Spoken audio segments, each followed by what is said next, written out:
question is what happened with the treatment that Paul DePascal got.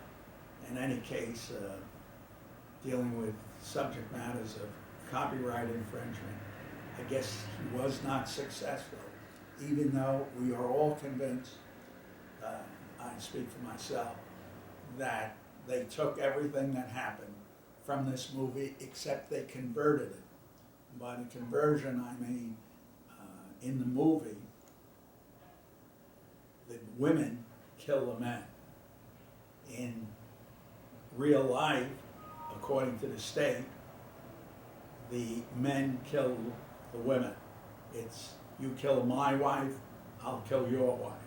That was a scenario, actually, it was a scenario on True Detective magazine at one time on the front cover. And it was about this case that came in Hoboken. In addition, there were many similarities that made it interesting. They changed the name, which was, of course, it happened in Hoboken, at least one homicide, and they changed it to Bayonne in the movie. And eventually, Harvey Keitel gets the final, confession, but in reality, it was my client going down numerous times to the prosecutor's office in the early stages and giving different explanations. And then finally, in the last half hour, he gave one and they returned an indictment. You mentioned that you, in that case, had the opportunity to cross-examine somebody who was later to be the prosecutor of Hudson County. It's my understanding you've also had some other unusual cross-examinations, and I think in your career you had one case where you wound up cross-examining your father? Yes. It was a murder case, and actually he was an assistant county medical examiner, and it was before Judge Duffy. And I was cross-examining. Of course, the jury did not know that we were related. Everything wasn't disclosed totally. If it wasn't asked for, it wasn't, it seemed like a lot of things weren't disclosed. And Judge Duffy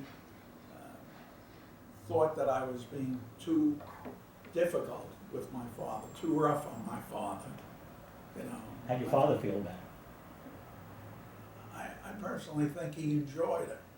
He enjoyed this unusual circumstance.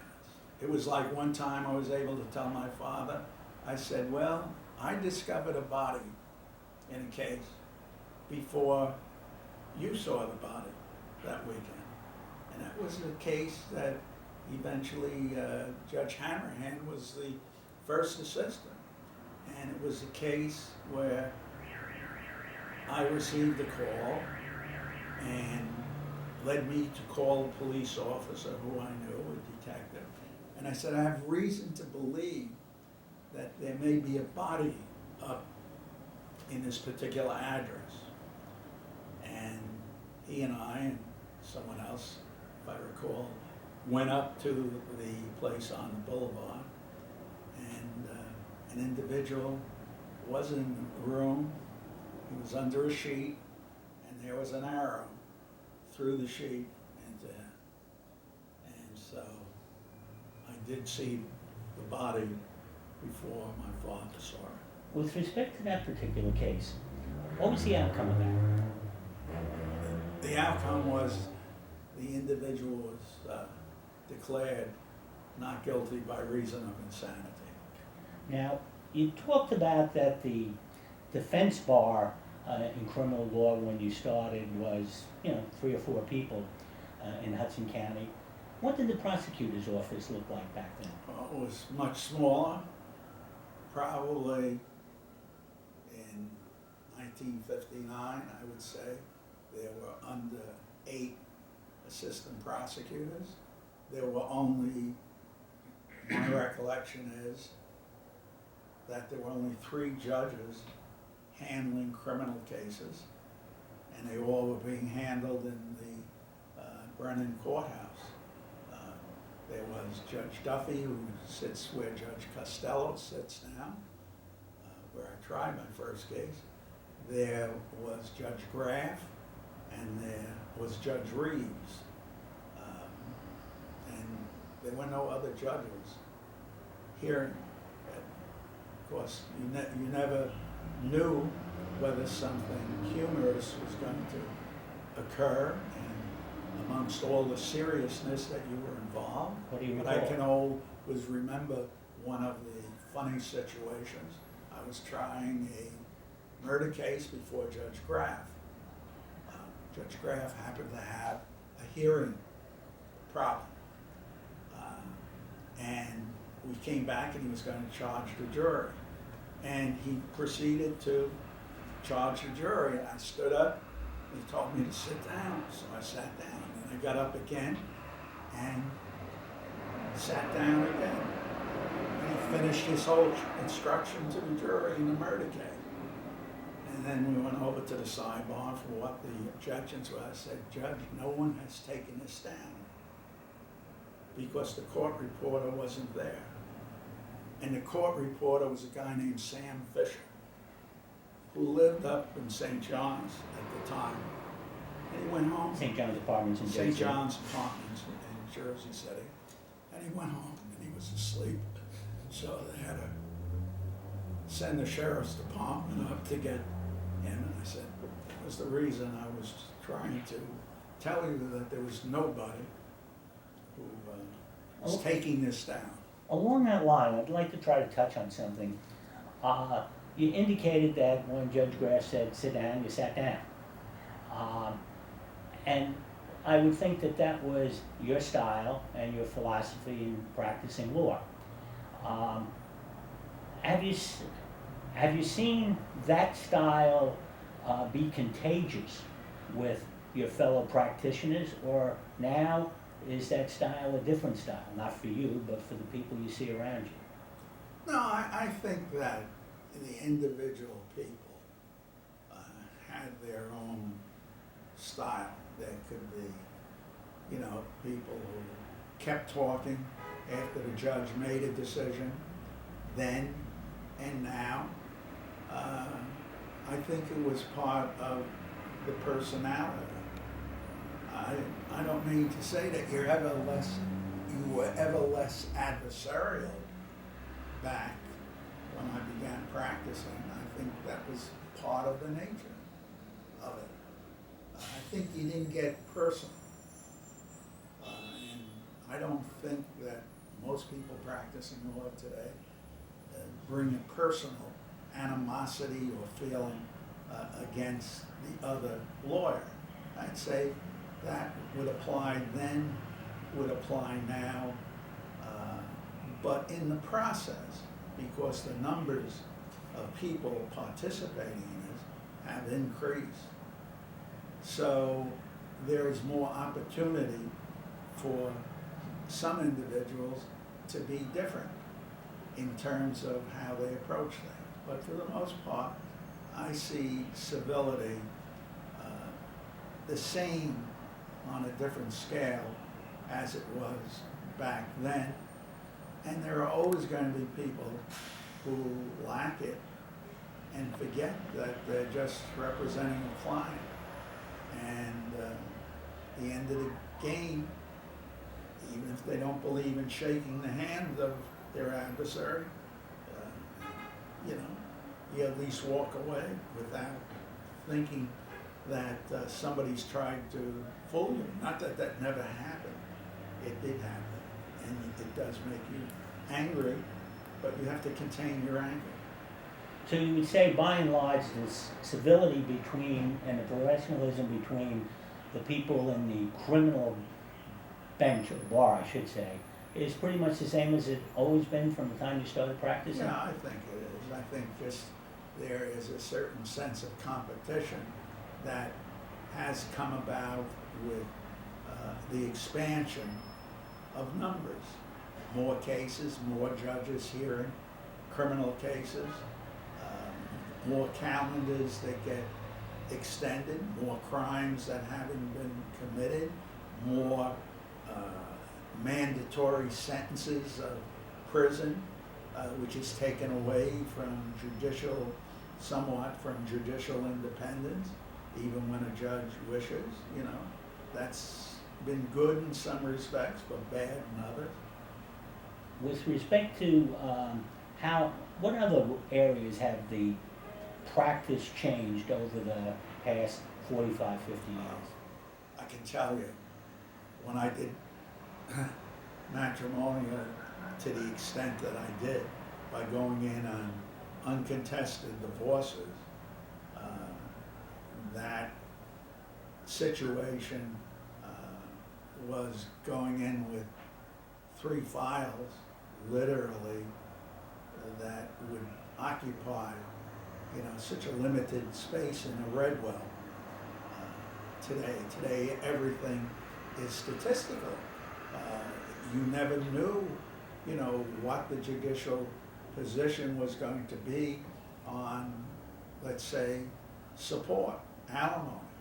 You didn't know. It was going to be up to a judge to determine that. Today, so much of this is placed into computers, and it spills out all of the information, and basically the judge probably goes along with it.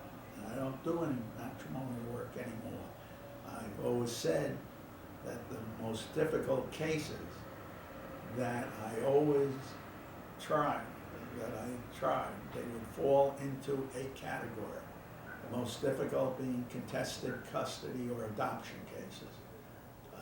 I tried a contested custody case, and it was also a contested adoption case. And it involved a mother and a grandmother. And there was no question but that the child would have been better off with the grandmother, because the daughter had too many problems. It went on for about 6 or 7 days, and very contentious. At the conclusion, it wasn't, because after everybody so-called pulling each other, the mother and the grandmother came to a decision, and the child stayed with the grandmother, and I was representing the mother. And I could tell you that, in my opinion anyway, that was the best that could happen to that child. And I used to get cards from both the mother. Around the holiday, I get a card from the mother and the grandmother. So that was the worst. The next group that was the worst were contested estate cases, where you have siblings fighting over money. That became very animous. I had cases where I had daughter suing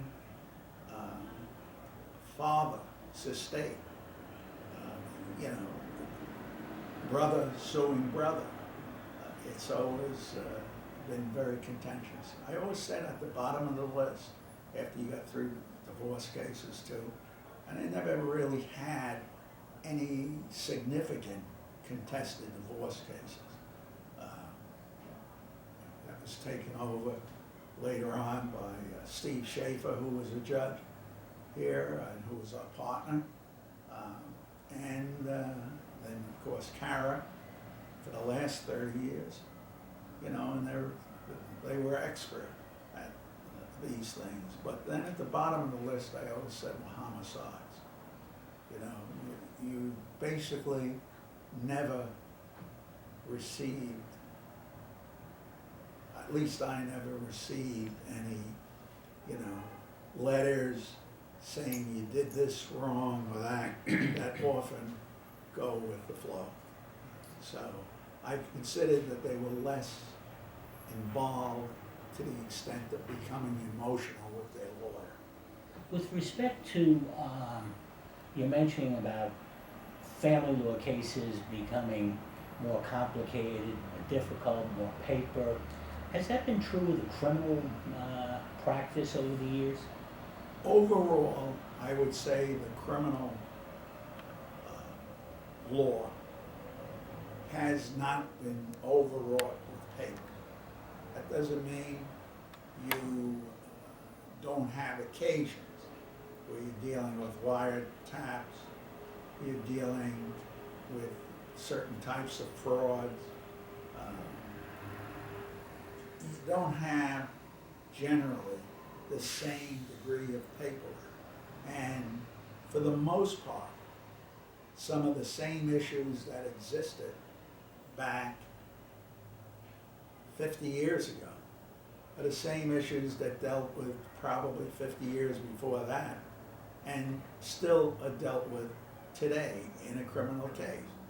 If the issues are what the police said, what reports they made, what notes they didn't keep, there's still that. If the issue is the identification of someone, that's the same old, except it's been almost codified by a recent decision.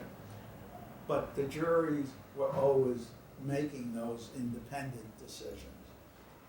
So the introduction of drugs certainly increased another issue, so that the issue when it came to drugs was not so much the expertise on, is this a drug, a controlled dangerous substance, or is it not? The issue really usually turns on, how did you get there? Did you have probable cause to stop that car? Did you have probable cause to go and conduct a search and things like that? So the constitutional aspects that did exist before just have had more opportunities to sort of play out. One thing I'm a little curious about that you mentioned that there probably was about 3 or 4 lawyers in Hudson County who did criminal work, and that there were maybe 5 or 6 assistant prosecutors handling the state's case. Now, the city of Jersey City has a population, I would think, similar now to what it was back then. And people looking at this may really scratch their head and say, how could the criminal system operate with so few people, where now, I guess there's probably about 50 people in the prosecutor's office, and you have the public defender, and you have, as you indicated, an awful lot of lawyers now practicing, many of whom may be practicing criminal law.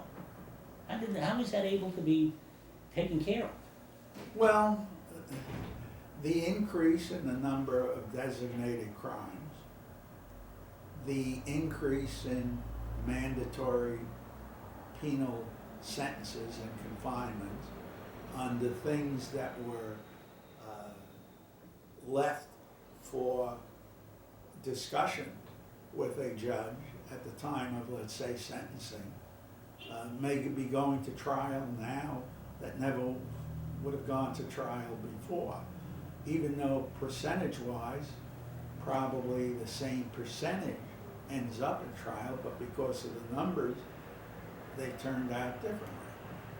The people could handle it before because that's how many cases there were. Each judge might have had his own calendar. That was basically the way it always worked in the criminal section, that each judge had his own calendar or her own calendar,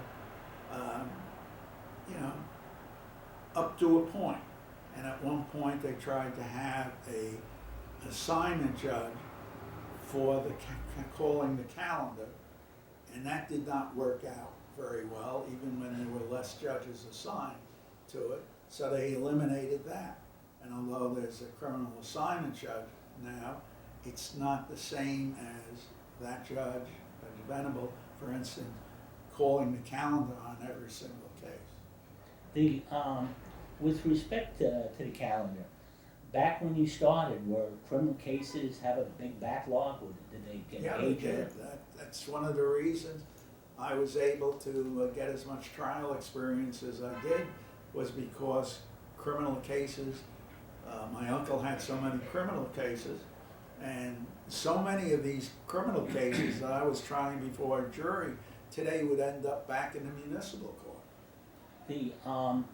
With respect to the backlog now, is there a backlog similar or different from what it was when you started? Yeah, there are more in number. There are more in number of cases in the backlog, but percentage-wise, it's probably the same, and maybe it's even reduced. You've tried an awful lot of cases, and I would imagine in that 400 or 500 number of cases. As you indicated, there were a lot of murder cases.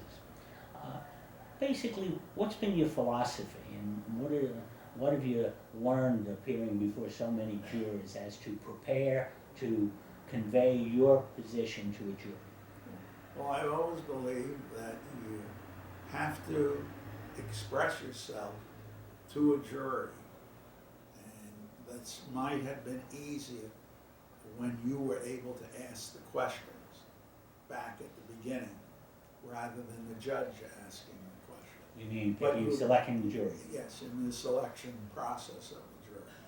But you have to make a connection with that jury that convinces them that you're being honest, you're being candid about the position that you're taking, and that by the time the case is ready to go to summation, that you have brought out things that are going to raise questions in ordinary people's mind. And that's what you try to do. You try to be candid, you try to convey to them that these inconsistencies mean something rather than they're meaningless. Because as we all know, there are many inconsistencies that are meaningless, but there are many that are significant. And you always have to try to concentrate on the most significant one that will become believable to 12 people. And that in and of itself is a factor that you have to convince 12 people of that same position, which, you know, in a civil case you don't. Now, you were able to garner that skill and experience as a result of trying many cases, starting when you walked into the door of your Uncle Abe's office. That's not true now, is it? No, today, if you eliminate the public defender's office and you eliminate the prosecutor's office, then you are going to have people who are going into private practice, and let's say going in with some other person or persons, they're going to have less opportunity to try cases. And that certainly is true not just in criminal, it's true in the civil cases. It's so often that I've heard young lawyers saying that, you know, they haven't tried a case and they've been practicing for 3 years. You know, unless you never wanted to try a case,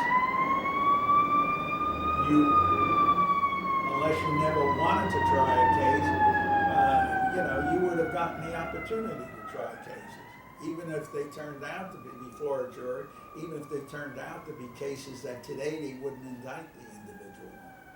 You mentioned earlier about your partner Jerry writing the book on criminal law. Jerry is a relative of yours, isn't he not? Yes, it is. And I'm just curious and you've been together for how many years?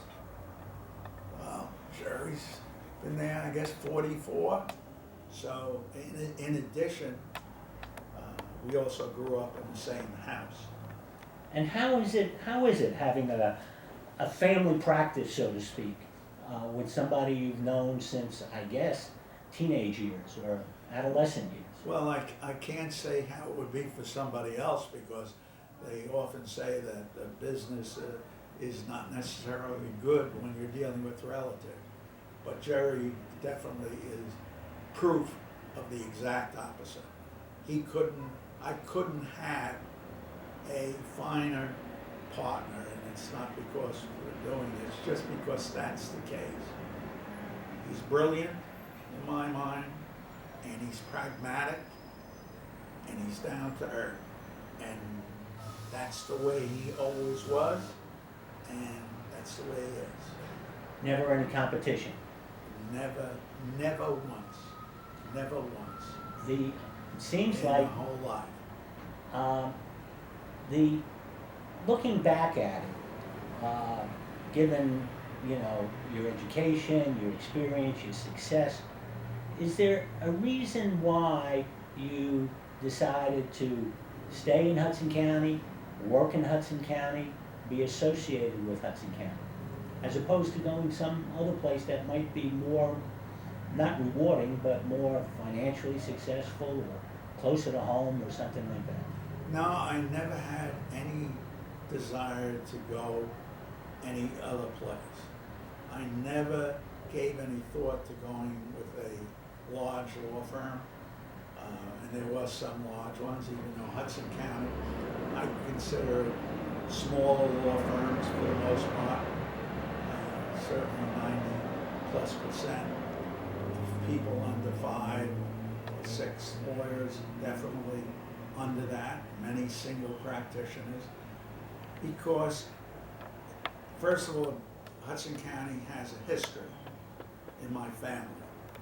My grandfather came to Jersey City in the latter part of the 19th century. They opened up a bar, and also they shoed horses down on Grand Street, down at the bottom of Fairmount Avenue.